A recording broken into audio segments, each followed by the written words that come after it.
महाराष्ट्र विधानसभा निवडणुकीतील विजयानंतर आज अखेर नवीन सरकारचा शपथविधी सोहळा मुंबईत पार पडला। देवेंद्र फडणवीस यांनी तिसऱ्यांदा महाराष्ट्राच्या मुख्यमंत्रीपदाची शपथ घेतली, तर एकनाथ शिंदे आणि अजित पवार यांनी उपमुख्यमंत्रीपदाची शपथ घेतली।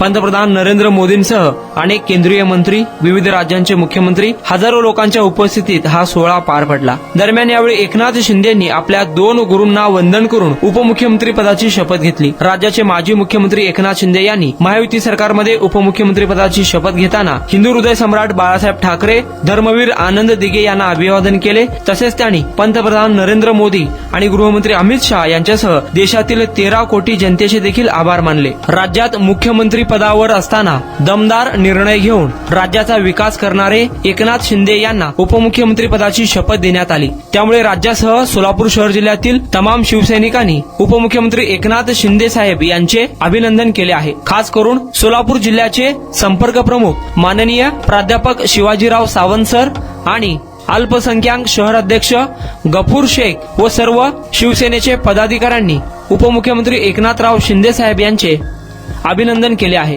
व एकनाथ शिंदे साहेबांच्या पुढील वाटचालीस शुभेच्छा दिल्या आहेत।